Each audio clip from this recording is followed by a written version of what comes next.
பரிசுத்தாவின் நிறைவோடு கூட வார்த்தையாய் நீர் வந்து இடைப்படுவீராக. எங்களுக்கு ஒன்றும் தெரியாதுப்பா, ஆவியானவர் பேச போறீங்க, அதற்காக ஸ்தோத்திரம். அடியை மறைத்துக் கொள்ளுங்க. வார்த்தை முடிதாக இருக்கட்டும்.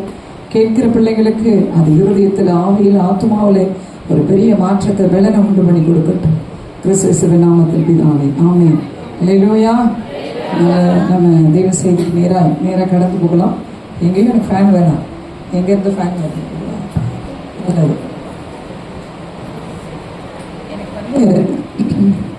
தனியாக இதாக இருக்கு, கட்டாக.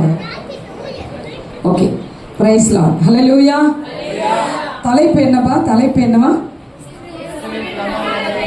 இயேசுவின் பிரமாணத்தை நிறைவேற்றுங்கள்.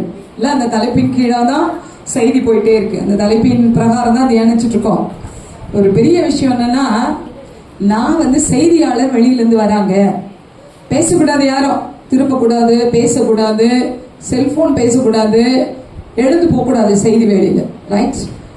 நான் நினைச்சுக்கிட்டேன் செய்தியாளர் வராங்க, அப்ப நான் இல்லை செய்தியாளர் கிடையாது, செய்தி கிடையாது. எனக்கு இப்படிலாம் டிவிஷனா பிரிப்பாங்கன்னு இப்பதான் எனக்கு தெரியும். எனக்கு தெரியவே தெரியாது. நான் நினைச்சேன் ஒரு செய்தி இருக்கும், ஐயா எடுப்பாங்க, சதீஷ் ஐயா இருக்காங்க, அப்ப நம்ம சும்மா எப்படிதான் பூக்கு செப்பனியா போயிட்டு வருவோமே அப்படின்னு நினைச்சிட்டு வந்துட்டு ஷெட்யூல் பார்க்கல. நேற்றுக்குதான் சதீஷ் ஐயா குண்டை தூக்கி போட்டாரு, தூக்கி வாரி போட்டுச்சு. ஒரு மாசமா ப்ரிப்பேர் பண்ணி பேசி இருக்கிறாங்க.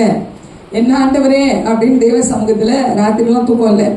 ஆண்டவர் சமூகத்தில் உட்கார்ந்து ஆண்டவர் பாதத்துல ஏற்கனவே அந்த தலைப்பு கொஞ்சம் அப்படியே தியானிச்சேன், பட் செய்தியா தியானிக்காம இருந்தது. அதை ஒட்டி நேற்று தினத்துல ஆண்டவர் சின்ன செய்தியாக கர்த்தர் மத்தியிலே பேச இருக்கிறார். இதுல நிறைவேற்றுவார் என்பதை குறித்து நாளை தினத்துல ஐயா பேசி முடிப்பாங்கன்னு எனக்கு தெரியும். அப்ப பிரமாணம் என்பதை குறித்து தொடர்ந்து பேசிட்டு இருக்காங்க. நானும் அதை தொடர்ந்துதான் பேசலாம், ஆவியானவர் அதை கொண்டுதான் பேசுவார்னு ஒரு தீர்மானத்தோடு இந்த வார்த்தையை கொண்டு வந்திருக்கிறோம். பிரமாணம் அப்படின்னா என்னன்னு சொல்லியிருக்காங்க இது வரைக்கும். பிரமாணம்னா என்ன? உடன்படிக்கை, ஒப்பந்தம், ஏற்பாடு, கட்டளை, சட்ட திட்டங்கள், என்னமா உறவு. பாருங்களா, பிரமாணம்னா இவ்வளவு விஷயத்த இதுவரை கர்த்தர் கற்றுக் கொடுத்திருக்காரு. உங்களுக்கு நீங்களே கை தட்டிக்கீங்க, சூப்பர், ஹல்லேலூயா. நீதி, அடுத்தது நீதி. விட்டடிக்கிறீங்களா? இல்லையா? சரி. ஆண்டவர் பாருங்க இவ்வளவு விஷயத்த பிரமாணத்தை குறித்து பேசி இருக்கிறார். நான் கேட்ட ஆல்ரெடி 2 பேரும் நல்ல செம்மையான ஆளு. யார் யாரு? சொல்லுங்க, யார் யாரு? இருக்காங்க. இவரும் செம்மையான ஆளு.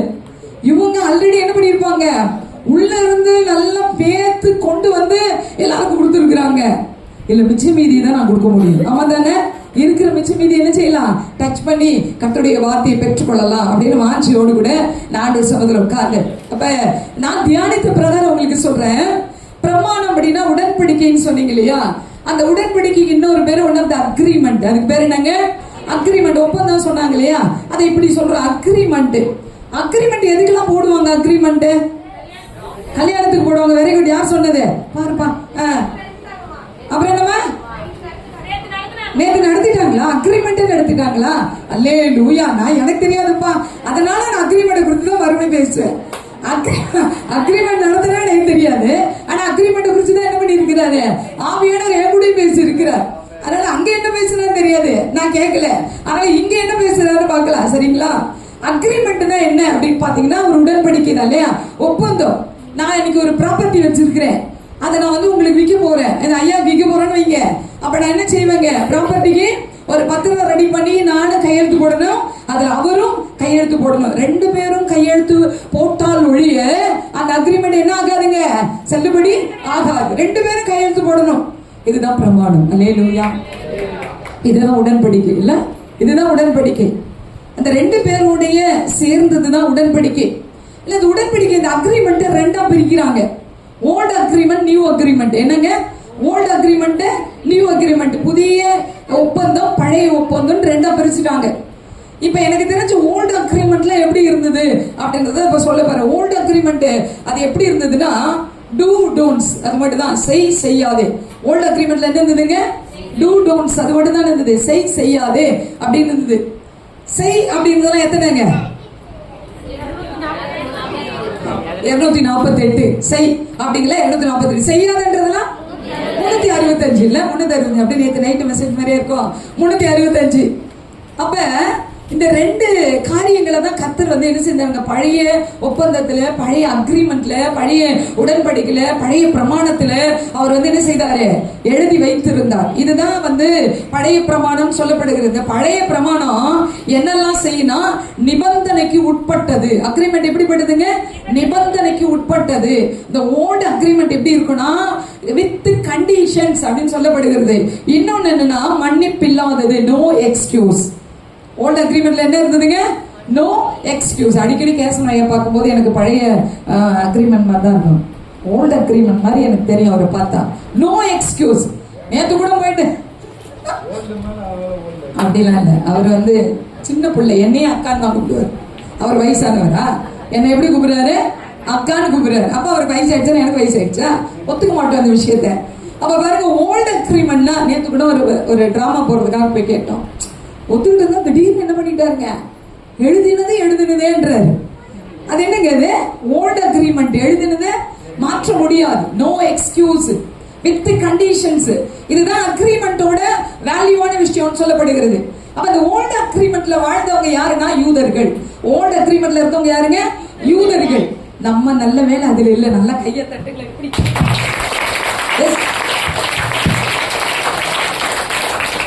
நம்ம மட்டும் ஓல்ட் அக்ரிமெண்ட்ல இருந்திருந்தேன்னு வச்சுங்க, அவ்வளவுதான், உசுரோட இருந்திருப்போமா தெரியாது, செத்து உழைச்சிருக்கோம். ஆமே. அப்படின்னா அந்த ஓல்ட் அக்ரிமெண்ட்ல, பழைய அக்ரிமெண்ட்ல இருந்தவங்களுக்கு கண்டிஷன்ஸ் இருந்தது, எக்ஸ்கியூஸ் இல்லாம இருந்தது, அவங்களால எதையுமே மீறி பண்ண முடியாம இருந்தது. ஒருவேளை மீறி பண்ணிட்டாங்க, பிரமாணத்தை மீறிட்டாங்க, என்ன நடக்கும், தண்டனை. என்ன உண்டுங்க, தண்டனை. பிரமாணத்தை மீறிட்டா என்ன உண்டுங்க, கட்டாயம். நான் கேள்வி கேட்கும்போது தயவு செஞ்சு சத்தமா சொல்லுங்க, எனக்கு இப்ப காது கேட்காது. எப்ப காது கேட்காது, ஜஸ்ட் லைக் இந்த ஒரு 50 மினிட்ஸ்க்கு எனக்கு காது கேட்காது. அதனால சத்தமா பேசணும். நீங்க என்னங்க, வித் அக்ரிமெண்ட், அது வித் கண்டிஷன்ஸ், அதுக்கு நோ எக்ஸ்கியூஸ். அப்படி மீறி செஞ்சுட்டான், அதுல என்ன என்ன என்ன என்ன உண்டுங்க உங்களுக்கு, யாருக்கு உண்டுங்க, அந்த பிரமாணத்தை மீறினவங்களுக்கு என்ன உண்டுங்க, தண்டனை இருந்தது. இன்னைக்கு ஒருவேளை அந்த காலகட்டத்துல நீங்களும் நானும் வாழ்த்து கொண்டு இருந்தோமானால், கண்ணுக்கு கண்ணு, கண்ணுக்கு கண்ணு, பல்லுக்கு பல்லு, அடிச்சா அடி, உதச்சா உத, கொன்னா கொள்ளு, ரத்தத்துக்கு ரத்தம், இப்படியே அந்த பிரமாணத்துக்குள்ளாக நீங்களும் நானும் வாழ்வோமானால் நம்ம எப்படி இருந்திருப்போம் தெரியுங்களா, வேற மாதிரி இருந்திருப்போம். இல்லையா, தப்பு பண்ணானோ இல்லையோ, பாஸ்டர்கிட்ட வந்து சொல்றோம், பாஸ்டர் ஐயா என்ன அடிச்சுட்டான், பாஸ்டர் ஐயா என்ன இப்படி பண்ணிட்டான். கட்டாயம் வந்து என்ன செய்வோம், அந்த பிரமாணத்தை கொண்டு வந்து நிறுத்துவோம். இந்த பிரமாணத்துக்காக ஒரு காரியம், இந்த ஓல்ட் அக்ரிமெண்ட் எழுதப்பட்டாச்சு. இதை எப்படியாவது என்ன செய்யணும், என் பிள்ளைகள் இந்த ஓல்ட் அக்ரிமெண்ட்ல இருந்து மீட்டுக் கொள்ளணும்னு ஆவியானவர் தவித்து கொண்டு இருந்தார். இந்த ஓல்ட் அக்ரிமெண்ட் அவர் தான் கொடுத்தாரு. ஏன் கீழ்படிவாங்க, கடைபிடிப்பாங்க, அதன் வழியா அவங்க டிராவல் பண்ணுவாங்க, கானானுக்கு வந்துடுவாங்க, என்னோடு கூட இருப்பாங்கன்றது அவருடைய பெரிய திட்டம். ஆனா இது அவர்களுக்கு பயங்கர கஷ்டமா இருக்கு. இது அவங்களால என்ன செய்ய முடியல, நிறைவேற்ற முடியாம தவிக்கிறாங்க. இந்த ஓல்ட் அக்ரிமெண்ட்ல என்ன இருந்தது அப்படின்னு பாத்தீங்கன்னா, இது அக்கினியினால் எழுதப்பட்டது. இந்த பழைய பிரமாணம் எதனால் எழுதப்பட்டது, யார் எழுதுறது, யார்கிட்ட கொடுத்தாரு, வெரி குட், ஹalleluya. அக்ரிமெண்ட் வந்து அக்கினியினால் எழுதப்பட்டது. நம்ம சொல்றோம் ரெண்டு அக்ரிமெண்ட் தான், ஓல்ட் அக்ரிமெண்ட், நியூ அக்ரிமெண்ட், ரெண்டு தான் பாக்குறோம். பிரமாணத்தை ரெண்டா பிரிச்சு இது வரைக்கும் உங்ககிட்ட சொன்னல, 3 இருக்கு. எத்தனை இருக்கு, 3 இருக்கு. தெரியுமா உங்களுக்கு எல்லாம்? 3 பிரமாணம் இருக்கு. ஒண்ணு பழைய பிரமாணம், ஒண்ணு புதிய பிரமாணம் பாக்குறோம்ல. இன்னொரு பிரமாணம் இருக்கு. 3 பிரமாணம் இருக்கு. நேற்று தினத்துல ஆவியானவர் சொன்னாரு 3 பிரமாணம் இருக்குங்கிறாரு. எனக்கு ஒரே ஆச்சரியம். 2 பிரமாணம் தான் இது வரைக்கும் தெரியும். 3வது பிரமாணம் என்னப்பா அப்படின்னா, அதுதான் முதல் பிரமாணமே சொன்னாரு. என்ன தெரியுங்களா, அது broken agreement. என்னதுங்க இது, broken agreement. நேற்று நாடகத்துல மோசே உடைச்சாரு பாருங்க, அதுதான் முதல் உடன்படிக்கை. எதுதான் முதல் உடன்படிக்கை, அதுதான் முதல் உடன்படிக்கை. மோசே கிட்ட தேவன் கொடுத்த அந்த அக்ரிமெண்ட் அவர் கையில வச்சுக்க முடியாம கோபத்து நிமித்தம் உடைச்சு போட்டாரு பாருங்க, அதுதான் ஃபர்ஸ்ட் நியாய பிரமாண உடன்படிக்கை. அது என்ன இல்லைங்க, அது அவர் கையில இல்ல. அது யார் எழுதுறது, கர்த்தரே எழுதி கொடுத்தார். மனுஷன் எழுதுறது கிடையாது. கர்த்தருடைய கையினால் எழுதப்பட்டு அந்த முதல் உடன்படிக்கை, முதல் அக்ரிமெண்ட் உடைச்சிட்டாங்க. இல்ல, broken agreement. அதான் ஃபர்ஸ்ட் அக்ரிமெண்ட். அது உடைஞ்சு போச்சு. எனக்கு அநேகருடைய வாழ்க்கையில அவரோடு கூட இருக்கிற உடன்படிக்கை உடைஞ்சு போயிருக்கு. கோபத்து நிமித்தம், எரிச்சல் நிமித்தம், பொறாமை நிமித்தம், கண்ணீர் நிமித்தம், பின்மாற்றத்து நிமித்தம், யார் மேல இருக்கிற கோபத்து நிமித்தம், பினான்சியல் சஃபர்னால ஒன்னும் செய்ய முடியாம இருதயத்தில் உடைக்கப்பட்டவங்களா அந்த அக்ரிமெண்ட் உடைஞ்சு போனது போல இன்னைக்கு அநேகருடைய வாழ்க்கையில உடன்படிக்கை உடைஞ்சு போனது போல நீங்க இருக்கிறீங்க. ஆண்டவர் சொல்றாரு, திரும்ப நான் தருவேன். அல்லேலூயா. கைகளை தட்டி திரும்ப நான் தருவேன், திரும்ப நான் அதை மாற்றி தருவேன். இவ்வளவுதான் கை தட்டுறது உங்களுக்கு திரும்ப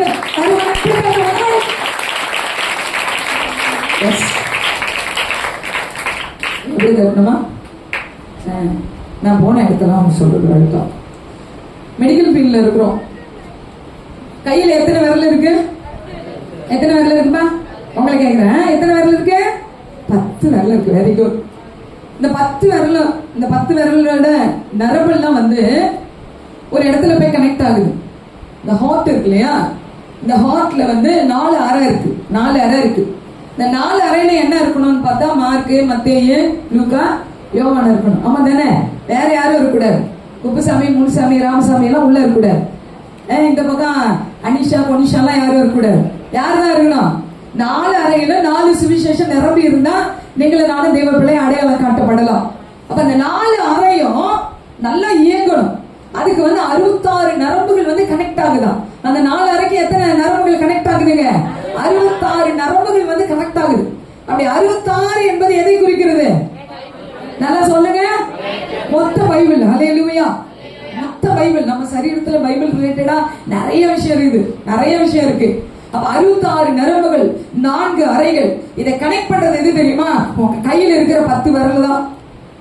நீங்க டெய்லி நல்லா கை தட்டிட்டீங்கன்னா ஹார்ட் அட்டாக் வராது. எத்தனை பேருக்கு தெரியும் இந்த விஷயம்? எத்தனை பேருக்கு தெரியும்? பண்டுட்டிலே சொல்லியிருக்கிறேன். எத்தனை பேருக்கு தெரியும்? கையை நல்லா தட்டினீங்கன்னா என்ன வராதுங்க? கட்டாயம் மெடிக்கலி ப்ரூவ் பண்ண விஷயம். ஹார்ட் அட்டாக்கே வராது. கை தட்டி நல்லா கையை தட்டி ஆராதிக்கிற பிள்ளைகளுக்கு என்ன வராதுங்க? அந்த பிளாக் அடைப்பு எதுவுமே இருக்காது. எல்லாத்தையும் கத்த பிச்சுக்கிட்டு எடுத்துட்டு போயிடுவார். இப்ப நீங்க கை தட்டுக்கு பார்க்கலாம்.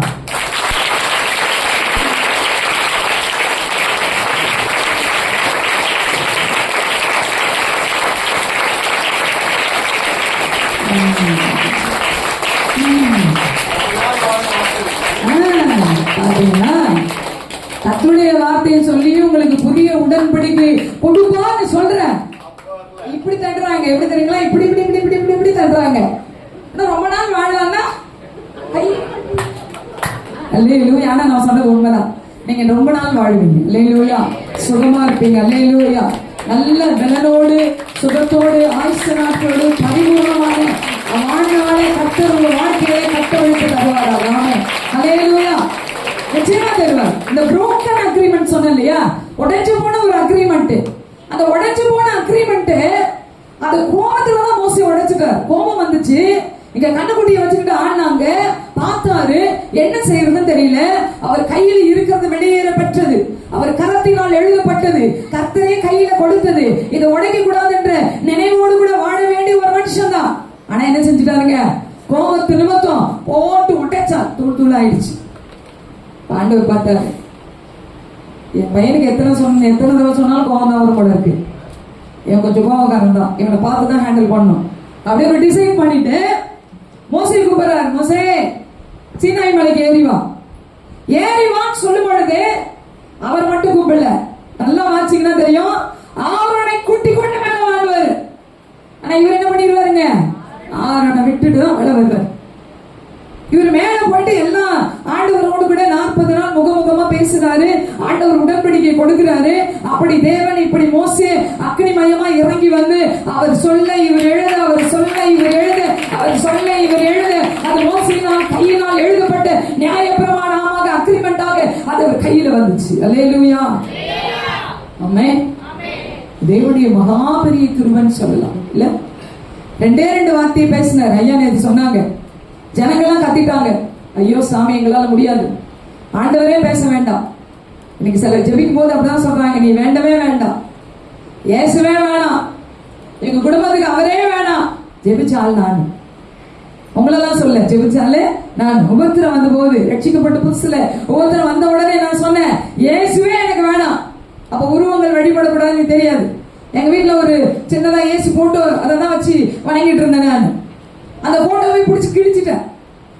நான் கூப்பிட்டாலோட நீ வீட்டுக்கு வரக்கூடாதுன்னு சொன்னேன். என்ன சொன்ன பக்கத்துல சொல்லுங்க சொன்னேங்க. இயேசு போட்டோ பார்த்து நான் சொன்னேன், நான் கூப்பிட்டாலோட என்ன செய்யக்கூடாதுங்க, என் வீட்டுக்கு நீ வரக்கூடாது அப்படின்னு.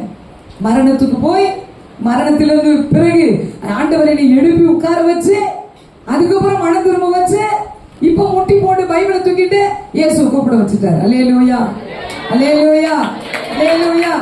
நல்லா பாருங்க, நல்லா கை தட்டுறாரு. அவருக்காக கை தட்டு. ஆமென். ஆண்டுடைய பெரிய திரும்ப பாருங்க. கூப்பிட்டாலே வர வேண்டாம் அப்படின்றது நான் போட்ட அக்ரிமெண்ட். கூப்பிட்டாதான் வருவேன்றது அவருடைய அக்ரிமெண்ட்.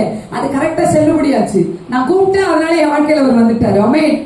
இப்ப மோசே கண்டுபிடித்து, மோசே எழுதின, மோசே கொண்டு வந்து அந்த நியாய பிரமாணம் தான் இன்னைக்கு உடன்படிக்கை பெட்டிக்குள்ளாக வைக்கப்பட்டு பாதுகாப்பா இன்றைக்கும் இருக்கிறது. அதான் ஓல்டு அக்ரிமெண்ட். அதுதான் என்னங்க ஓல்டு அக்ரிமெண்ட் சொல்லப்படுகிறது. அந்த ஓல்டு அக்ரிமெண்ட்ல தப்பு பண்ணா என்ன அப்படின்னு சொல்லிட்டு நான் ஒரே ஒரு வார்த்தை மட்டும், ஒரே ஒரு காரியம் மட்டும், சம்பவம் மட்டும் நான் சொல்றேன். அதை மட்டும் பார்க்க போறோம். தப்பு பண்ணா என்ன, ஓல்டு அக்ரிமெண்ட்ல தப்பு பண்ணா என்ன நடக்கும், ஒருத்தன் தப்பு பண்ணிட்டான் என்ன நடக்கும் அப்படின்னா, ஒருத்தன் தவறு பண்ணி அவனை கொண்டு வந்து இங்க கிரவுண்ட்ல நிறுத்தி இவன் தப்பு பண்ணிட்டாங்க அப்படின்னு ஒருத்தன் சொல்றான்னு வச்சுங்க, எங்க வீட்டு சொம்ப எடுத்துட்டு வந்துட்டான் அப்படின்னு, திருடிட்டான் அப்படின்னு சொல்றான்னு வச்சுங்க, அப்படியா சாட்டை கையில கொடுத்துருவாங்க. கொடுத்து என்ன செய்வாங்க, 40 அடி. எத்தனை அடி அடிக்கணும், 40 அடி நீ அடிச்சிரு, அவ்வளவுதான். இதான் பிரமாணமே. இவன் தப்பு பண்ணிட்டா என்னங்க, 40 அடி இவன் என்ன செய்யணும், நீ அடிச்சிரு, சரியா போச்சு அப்படின்னு. அடிக்கிறவன் பிரமாணத்தின் பிரகாரம் 40 அடி அடிச்சுட்டான் அப்படின்னா, இந்த சொம்ப திருடல அப்படின்னு அடி வாங்கினவன் பேர்ல குற்றம் இல்லை அப்படின்னு ஆயிடுச்சுன்னு வச்சுங்க. அடி வாங்கினா பாருங்க, இவன் சாட்டை எடுத்துட்டு போய் கிரவுண்ட்ல நிப்பா, வாடா அடிச்சல்ல வாடா அப்படி கூப்பிடுவான்.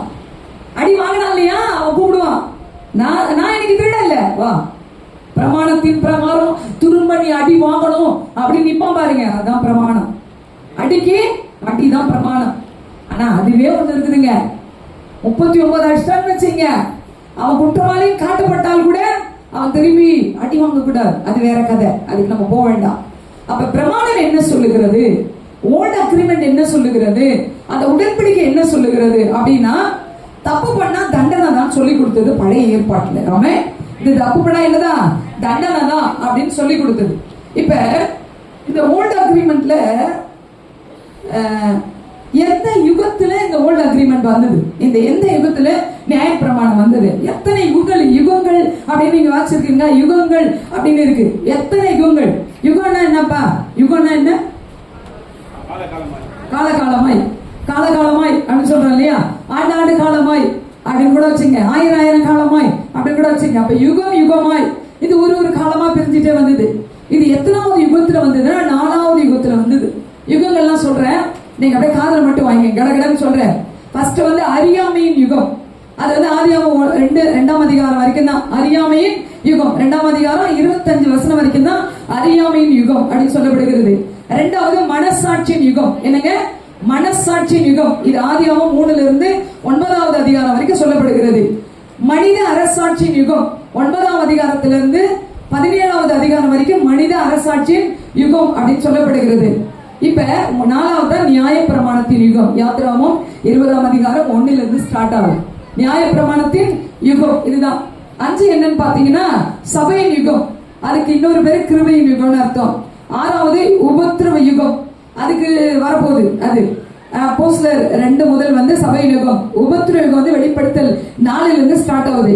1000 வருட அரசாட்சி யுகம் வெளிப்படுத்தல் 20ல இருக்கு. அல்லேலூயா, அல்லேலூயா. ஒரு 7 யுகம். என்னதுங்க, 7 யுகம் தாண்டிட்டா இதுக்கு யுகம்னு பேரு கிடையாது. சொல்லப்படுகிறது என்னன்னா, புதிய வானம் புதிய பூமி பரிசுத்தவான்கள் மட்டும் இருக்கிற இடம், இதுக்கு யுகம் கிடையாது. அல்லேலூயா. அப்ப இந்த யுகத்துக்குள்ளாக கர்த்தர் ஒன்றை வைத்திருந்தார், அதுதான் நியாய பிரமாணத்தின் யுகம். இதுக்காக கர்த்தர் வெயிட் பண்றார். முதல்ல அறியாமை யுகம் இருந்தது, அப்ப நியாய பிரமாணத்தை கொடுக்க முடியாது, ஏன்னா ஜனங்க அதை ஃபாலோ பண்றதுக்கு அவங்களுக்கு தெரியாது. ஏங்க இந்த மரத்தோட கனியை சாப்பிடாதுன்னு சொல்றாரு, அதையே போய் தெரியாம சாப்பிடுறவங்க நியாய பிரமாணத்தை ஃபாலோ பண்ணுவாங்களா? பண்ண மாட்டாங்க. அதனால அந்த காலத்தை விட்டுட்டாரு. இரண்டாவது மனசாட்சி நிகம். அது வந்து 3ஆம் அதிகாரத்திலிருந்து ஏதேன்ல இருந்து வெளியே அனுப்பிட்டாரு பாருங்க. அப்பல இருந்து ஸ்டார்ட் ஆகுது. ஆனா மனசாட்சியில வாழறாங்க. அப்ப போயிட்டு என்ன செய்ய முடியாதுங்க, இதை கொடுக்க முடியாது, கொடுத்தாலும் அவங்களால ஃபாலோ பண்ண முடியாது. மூன்றாவது மனித அரசாட்சி யுகம். இது வந்து ஆதியாகமம் 9ல இருந்து ஸ்டார்ட் ஆகுது, 9:17 இருந்து ஸ்டார்ட் ஆகுது. இது வந்து என்னன்னா சட்டம், மனித சட்டம் போட்டு மனிதர்களால் ஏற்படுத்தப்பட்டு மனிதர்களால் அதெல்லாம் உருவாக்கப்பட்டதான ஒரு விஷயமா போயிட்டு இருக்கு. இப்பயும் நியாயப்பிரமாணத்தை கடைபிடிக்க முடியாது. ஆதியாகமம் முடிந்தது, யாத்திரை ஸ்டார்ட் ஆகுது. மோசே பறக்கிறார், மோசே வளர்றார், மோசே துரத்தப்படுகிறார், மோசே எத்தியோப்பிய தேசத்திலே கிடைக்கிறார். 40 வருஷம் எத்தியோப்பிலே ஒண்ணுமே புரியாம இருக்கிறார். 40 வருஷம் அவருக்கு பாஷைகளே மறந்து போயிருக்கலாம். அரண்மனை வாழ்க்கையில அவருக்கு இருந்த எல்லா நினைவும் போயிடுச்சு. 40 வருஷம் எத்தியோப்பியா தேசத்துல அவர் என்ன ஒரு சூழ்நிலையற்ற, ஒரு நிம்மதியற்ற ஒரு வாழ்க்கை மாதிரி ஆண்டவரோடு கூட இணைந்து வாழ்ந்து கொண்டே இருக்கிறார்.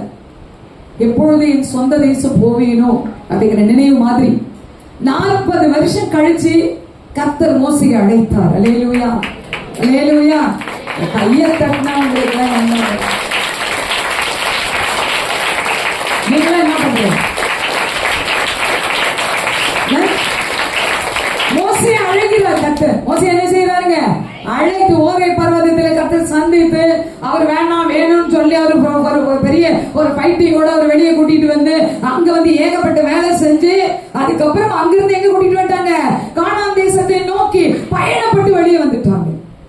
இப்பதான் பிரமாணமே தேவை. அல்லேலூயா. எப்ப பிரமாணம் தேவைங்க?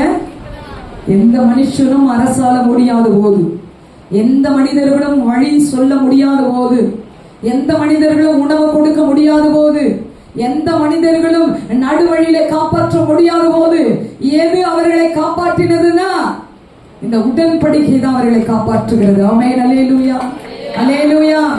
இந்த உடன்படிக்கை தான் அவர்களை காப்பாற்றுது.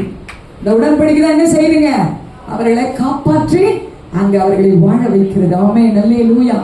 இந்த உடன்படிக்கைக்குள்ளாக இவங்க வாழும் பொழுது என்ன செய்யறாங்க அப்படின்னா, இந்த பழைய உடன்படிக்கை கற்பலகையில் எழுதப்பட்டு, கற்பலகையில எழுதப்பட்டது.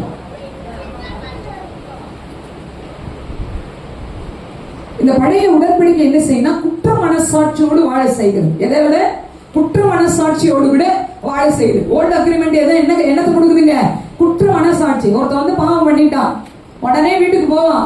வீட்டுக்கு போயிட்டு என்ன செய்வாங்க, ஒரு கண்ணுக்குட்டியை பிடிப்பான், நேரா கொண்டு வந்து ஆசாரிட்ட நிறுத்துவான். கண்ணுக்குட்டி கொடுத்து நான் இந்த மாதிரி பாம்பை செஞ்சுட்டேன், இந்த கண்ணுக்குட்டியை பலியிடுங்கன்னு சொல்லுவான். அவர் கண்ணுக்குட்டியை கட் பண்ணி கிண்ணியில ரத்தத்தை பிடிச்சி ஈசோப்பு தண்ணியில நினைச்சு அவர் மேல தெளிச்சு, அவர் ட்ரெஸ்ல தெளிச்சு, பிள்ளைங்க மேல தெளிச்சு போயிட்டு வா, மாவை நீங்கிடுச்சுன்னு சொல்லுவார். அவ்வளவுதான். திரும்ப போய் மாவை செய்யறான், திரும்ப ஒரு ஆட்டுக்குட்டியை தேடிக்கிட்டு போறான். இதுதான் பழைய அக்ரிமெண்ட். அல்லேலூயா.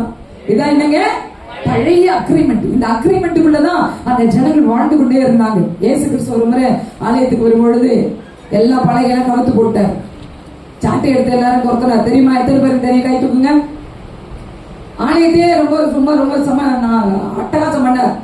ஆலயத்துக்குள்ள போகுது என்ன பண்ணாருங்க, சரியான அட்டகாசம் பண்ணார். தெரிஞ்சவங்களை கை தூக்கணும் தானே? தெரியுமா? என்ன ஒரு 4 பேர் கை தூக்குறீங்க, மீதி பேருக்குலாம் தெரியாதா? அப்பனா ஃபர்ஸ்ட்ல இருந்து எடுக்க ஆரம்பிச்சுங்க அது எல்லாத்தையும். பாருங்க, அந்த இப்பதான் தூக்குறாரு. அந்த ஆலயத்துக்கு அவர் வரார், ஆலயத்துக்கு வராரு. அவர் வந்தாருன்னா அவர் வந்து ஆலயத்துக்கு எத்தனை முறை வந்திருக்கிறாரு? அவரு 33 வருஷமா வராரு தானே? இல்ல, குழந்தைல இருந்து தூக்கிட்டு வராங்க. அவர் நினைவு தெரிஞ்சு 12 வருஷத்துல இருந்தே வச்சுக்கீங்களேன். ஆலயத்துக்கு எப்பவுமே வராரு, வராரு போறாரு, வராரு போறாரு. வரும்போதெல்லாம் அந்த பலகை இருக்கு, வரும்போதெல்லாம் ஆடு கட்டப்பட்டிருக்கு, வரும்போதெல்லாம் கண்டுபிடி கட்டப்பட்டிருக்கு, வரும்போதெல்லாம் கூட்டுல புறாக்குச்சிருக்கு. போறாரு வராரு போறாரு வராரு பார்த்துட்டு போறாரு. ஏன் அப்பெல்லாம் இருந்துட்டு இருக்கலாம்ல? ஒரு நாள் வந்தது. அல்லேலூயா. ஒரு நாள் வந்துச்சு பாருங்க. அவர் யூதர்களுக்கு கோபத்தை ரைஸ் பண்ண வேண்டிய நாள் அதுதான். இவர் சும்மாவே விடக்கூடாது அப்படின்னு கங்கணம் கட்ட வேண்டிய நாள் வந்தது. அன்னைக்கு போயிட்டு என்ன பண்ணாருங்க, எல்லா பலகையும் தூக்கி வெளியே எரிஞ்சிட்டு, புறா குஞ்சியெல்லாம் புடிச்சு வெளியே தூக்கி வெளியே போட்டுட்டு, கண்ணுக்குட்டி அவுத்து விட்டுட்டு, ஆட்டுக்குட்டி அவுத்து விட்டுட்டு, எல்லாத்தையும் போட்டுட்டு எல்லாரையும் சாட்டி எடுத்து துரத்துறார். என் வீடே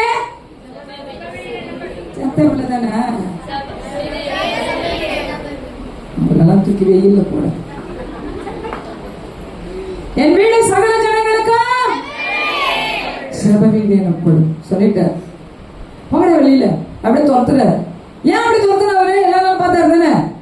ஏன் அப்படி துரத்தணும் அப்படின்னா பிரமாணம் அதில் அடங்கி இருக்கிறது. ஏன்னா ஒரு பாவம் பண்ணிட்டா அவன் வீட்டுல ஆசையா வளர்க்கிற ஒரு கண்ணுக்குட்டியோ ஆட்டுக்குட்டியோ அவன் குடிச்சிட்டு ரோட்ல நடந்து போவான். இப்ப பக்கத்துல வாங்க ராமசாமி குப்புசாமி என்ன இருக்கிற எல்லா சாமி என்ன சொல்லுவாங்க? ஐயோ அறிவு வந்து என்னவோ பெரிய பாவம் பண்ணாமல கண்ணுக்குட்டி ஓடிட்டு போறான் அப்படின்னு அவங்க பேசுவாங்க. அவன் வீதி வழியாக நடந்து போகும்போது யூதர்கள் எல்லாம் பார்ப்பாங்க, சொந்தக்காரன் எல்லாம் பார்ப்பான். அவன் எவ்வளவு பாவம் பண்ணிருக்கான் தெரியல, கண்ணுக்குட்டி கூட்டிட்டு போறான் பேசுவாங்க. ஆசாசியா வளர்த்த ஆட்டுக்குட்டி பேர் வச்சிருப்பான், குஷ்புன்னு பேர் வச்சிருப்பான். ஆட்டுக்குட்டிக்கு என்ன பேர் வச்சிருப்பான்? குஷ்பு அப்படின்னு ஓடியாரான். அந்த ஆட்டுக்குட்டி தூக்கிட்டு எங்க போறப்ப பலி கொடுக்க போறான். அவன் வீட்டுல இருந்த ஒரே ஆட்டுக்குட்டி அதை தூக்கிட்டு போகும்போது அழுதபடியே போகிறான். குஷ்பு எனக்காக நீ மறிக்க போற, எனக்காக உன்னை கொல்ல போறாங்க அப்படின்னு அதை தூக்கி வச்சு அழுதபடியே பிரமாணத்தை நிறைவேற்றுவதற்காக அந்த வழியா கடந்து போவான் பாருங்க. அழுதுகிட்டே தான் போவான், பலி எடுத்துக்கிட்டு அழுதுகிட்டே போவான். அங்க போய் நிற்கும் போது அழுதபடியே பலி செலுத்துவான்.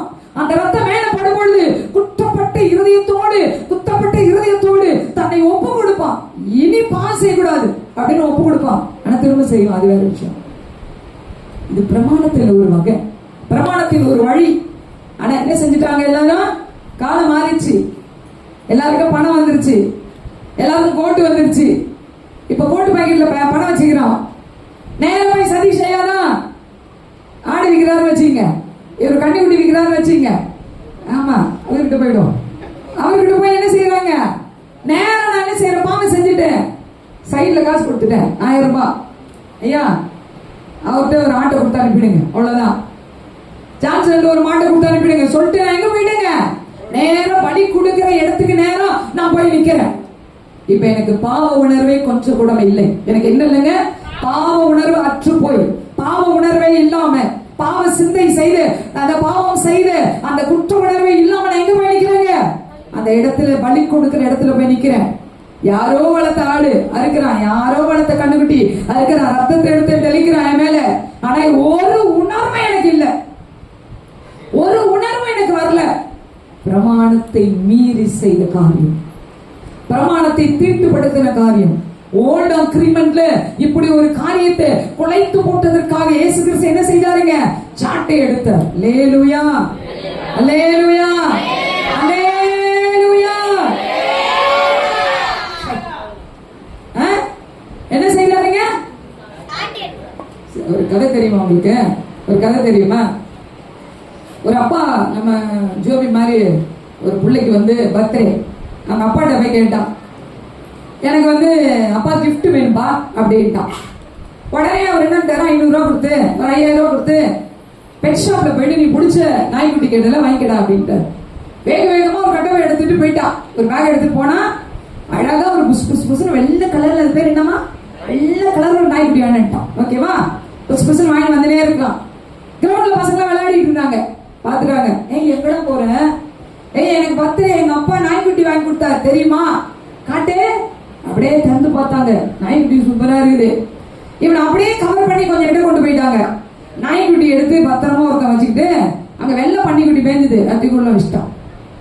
இவர் எடுத்து போய் டேபிள் வச்சுட்டு அம்மா நாய்க்குட்டி வேணும்ட்டப்பா. அவங்க அப்பா சொன்னார், அப்படியே தங்கம் வெளியே எடுத்து வைப்பா அப்படிங்கிறாரு. குட்டி பெட்டு தானே. உடனே ஒரு கையை விட்டோடனே இன்னொரு குழப்பம் இருக்கு, என்னது அப்படின்னு நினைச்சுட்டு எடுக்கிறாரு. வெள்ளை பார்த்தா பன்னிக்குட்டி. அடா அப்பாவே 5000 கொடுத்து பண்ணிக்கிட்டு வேணும்ட்டியாடா? ஏமாது. அப்பா இல்லப்பா, நாய்க்குட்டி எல்லாம் பார்த்தம்பா, கண்ணால பார்த்தம்பா, உள்ள வைக்கும் போது பார்த்தம்பா. போடா போய் மாத்திட்டு வாடா. மாத்திட்டு வரப்பா. கிரவுண்ட்ல யாரும் வெயிட் பண்றது? வெயிட் பண்ணிட்டு இருக்காங்க. இவன் வருவான்னு தெரியும், அப்படியே கவர் பண்ணிட்டாங்க. என்னடா அழுதுட்டு வரேன்னு? இதுக்கு நாய்க்குட்டி பன்னிக்குட்டியா மாறிடுச்சுடா, காட்டு. தூக்கிட்டு போய் பன்னிக்குட்டியை வெளியே விட்டு நாய்க்குட்டியை வச்சுட்டாங்க. இவன் கடைக்கு போயிட்டான். அங்கிள் என்ன கொடுத்தீங்க நீங்க? நாய்க்குட்டி தாம்பா கொடுத்தேன். எங்க வீட்டுக்கு போனாலே பன்னிக்குட்டி ஆயிடுச்சு. அது எப்படிப்பா ஆகும்? வெளியே எடுத்து வைப்பாங்களா? வெளியே எடுத்து வச்சா நாய்க்குட்டி. இப்ப அந்த பையனுக்கு கோவம் வந்துருச்சு. நாயை பார்த்து பேச ஆரம்பிச்சிட்டான். நீ ஒண்ணு இருந்தா நாய்க்குட்டியா இரு, இல்லைன்னா என்னவாயிரு? நாய்க்குட்டியா இரு, இல்லைன்னா எப்படி இரு, பன்னிக்குட்டியா இருந்துரு. வீட்டுக்கு வந்தா பன்னிக்குட்டியா இருற, கடைக்கு வந்தா நாய்க்குட்டியா இரு. இது யார் யாருக்கு புரியுதுன்னு தெரியல இல்ல. இது எதுக்கு சொன்னா சில பேருக்கு இது புரியும் நினைக்கிறேன் இல்ல. பிரமாணத்துல வாழ்ந்து கொண்டு இருக்கிறோம். அந்த பிரமாணம் என்னன்னு உங்களுக்கு நாளைக்கு இருந்தா ஐயா தெளிவா எடுப்பாரு. ஆனா என்னவா மாறக்கூடாது, நம்ம என்னவா மாறக்கூடாது. உங்களை எப்படிதான் அவர் உருவாக்கி வச்சிருக்காரு, அழகான பெட்டா உருவாக்கி வச்சிருக்கிறார். அவர் கையினால அவர் அழகான பெட்டா உருவாக்கி வச்சிருக்கிறார். ஆனா அப்பப்ப மாறிடுறது. கூட்டத்துல வந்தா கை தட்டுறது இல்ல, சபையில வந்து காது கிழியே கை தட்டுறது. எங்க சபையில சொல்றேன். அதுக்குதான் இதை சொன்னேன். இது எதுக்காகனா எல்லாருக்கும் இது பொருந்தும், இந்த காரியம் எல்லாருக்கும் பொருந்தும். அப்ப இங்க என்னன்னா குற்ற மனசாட்சியோடு வாழ வைத்தது. இதுதான் அந்த ஓல்டு அக்ரிமெண்டோட காரியம் அப்படின்னு கர்த்தர் பேசுறார். சரிங்க, இப்போ வந்து நியூ அக்ரிமெண்ட் பத்தி கர்த்தர் பேசுறார். நியூ அக்ரிமெண்ட் பத்தி கர்த்தர் பேசுறார். இப்ப நியூ அக்ரிமெண்ட்ல என்ன அப்படின்னு பாத்தீங்கன்னா, இது கற்பனைகள் எழுதப்பட்டது அல்ல. இதுல எழுதப்பட்டது அல்ல. எதுல எழுதப்பட்டது அல்ல? எதுல எழுதப்பட்டது அல்ல? கற்பனைகளே எழுதப்பட்டது அல்ல. நியூ அக்ரிமெண்ட் அவர் கல்லினால ஒரு பலகையில எழுதி உங்ககிட்ட கொடுக்கல. மனிதனால் எழுதப்பட்டது அல்ல. பழைய ஏற்பாடு யாரால எழுதப்பட்டது? பழைய அக்ரிமெண்ட் யாரால எழுதப்பட்டது? மோசே எழுதினார். தேவன் சொல்ல மோசே எழுதினார். ஆனா நியூ அக்ரிமெண்ட் வந்து மனிதனால் எழுதப்பட்டது கிடையாது. அவர் சொல்லி மனிதன் எழுதுனது கிடையாது. இன்னொன்னு, உடைத்து புதுப்பிக்கப்பட்டது அல்ல. பழைய அக்ரிமெண்ட் மாதிரி என்ன இல்ல, இது உடைத்து புதுப்பிக்கப்பட்டது அல்ல. யூதர்களுக்கு மட்டும் அல்ல. புதிய அக்ரிமெண்ட் யாருக்கு? நமக்கும் உரியது. இன்னொன்னு, இது மையினால் எழுதப்பட்டது அல்ல. இது எதனால எழுதப்பட்டது அல்ல. அப்படின்னா இது எதனால எழுதப்பட்டது? இருதயத்தில் எழுதப்பட்டது. கையை தட்டி அவன் சொல்லு.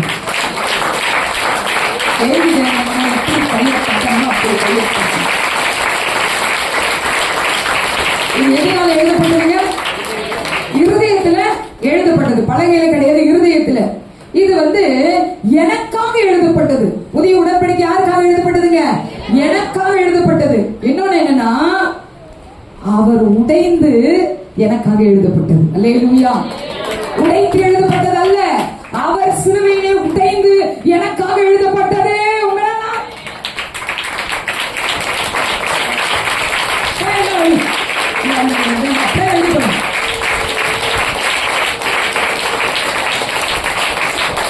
அவர் உடைந்து என்னவா போகுது? அவர் உடைந்து, யார் உடைந்து? இயேசுவே உடைந்து உருவாக்கப்பட்டதான் நியூ அக்ரிமெண்ட். எல்லோருக்கும் எழுதப்பட்டது. யூதர்களுக்கு மட்டும் இல்லை, இது யாருக்கு? எல்லோருக்கும் எழுதப்பட்டது. அது வந்து மையினாலே எழுதியிருக்கலாம், கல்லில் எழுதியிருக்கலாம், ஓட்டுல எழுதியிருக்கலாம், நாணல் எழுதியிருக்கலாம், மிருகத்தின் தோல் எழுதியிருக்கலாம், நியாயப்பிரமாணங்களை மொழிபெயர்த்து எப்படி எப்படியோ எந்தெந்த வகையிலையும் எழுதி இன்னைக்கு பேப்பர்ல உங்க கையில என் கையில் கொடுத்துருக்குறாங்க. ஆனா இந்த புதிய உடன்படிக்கை, இந்த நியூ அக்ரிமெண்ட் அவருடைய ரத்தத்தினால் எழுதப்பட்டது. அல்லேலூயா.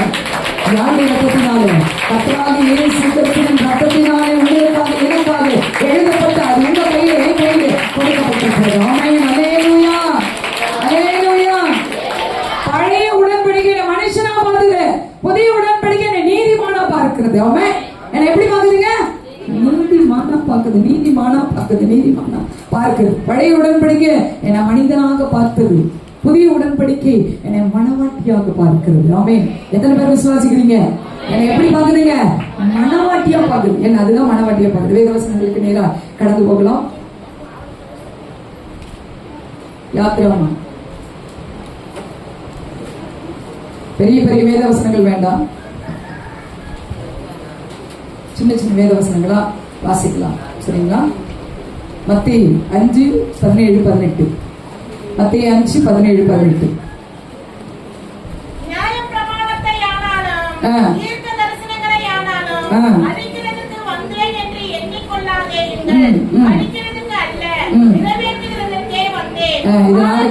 இத நாளைக்கு ஐயா சொல்லுவாங்க. இத நாளைக்கு ஐயா சொல்லுவாங்க. ரோமர் 9:31-32.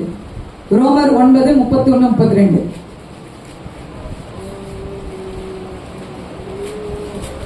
நியாயப்பிரமாணத்தை தேடின இஸ்ரவேலரோ நியாயப்பிரமாணத்தை எண்ணத்தினால் என்றால் அவர்கள் விசுவாசத்தினாலே அதை தேடாமல் நியாய பிரமாணத்தின் கிரியைகளினாலே அதை தேடினபடியால் அதை அடையவில்லை. அல்லேலூயா, அல்லேலூயா. நியாய பிரமாணத்தை தேடின யூதர்கள் அதை அடையவில்லை. காரணம் என்ன அப்படின்னா விசுவாசத்தினால தேடல. ஆனா புதிய உடன்படிக்கைக்குள்ள, புதிய அக்ரிமெண்ட்குள்ள நீங்களும் நானும் வந்திருக்கிறீங்கன்னா அதை எப்படி தேடுவோம்னா விசுவாசத்தை தேடுறோம். இன்னைக்கு புதிய பிரமாணத்துக்கு இன்னொரு பேர் என்ன தெரியுமா? விசுவாச பிரமாணம். இன்னொரு பேர் என்ன தெரியுமா? கிருபையின் பிரமாணம். அல்லேலூயா. அதுக்கு என்னென்ன பேர் வந்துருச்சுங்க? விசுவாச பிரமாணம், இன்னொரு பேர் என்னங்க? கிருபையின் பிரமாணம் அப்படின்னு வந்திருக்கு. அப்ப இன்னைக்கு நாம தேடுறது எப்படி அப்படின்னு பாத்தீங்கன்னா அது எல்லாமே அருமையான விசுவாச பிரமாணத்துக்குள்ள அதை தேடிக்கிட்டு இருக்கோம். இன்னைக்கு கண்ணுக்கு கண் பல்லுக்கு பல் அப்படின்னு தேடாம இரக்கத்தை தேடி ஆண்டவர்கிட்ட வந்துட்டோம். அல்லேலூயா. இந்த புதிய அக்ரிமெண்ட்ல அவர் ஒண்ணு சொன்னார். என்ன சொன்னாருங்க? 613 நியாய பிரமாணம் இல்லையா?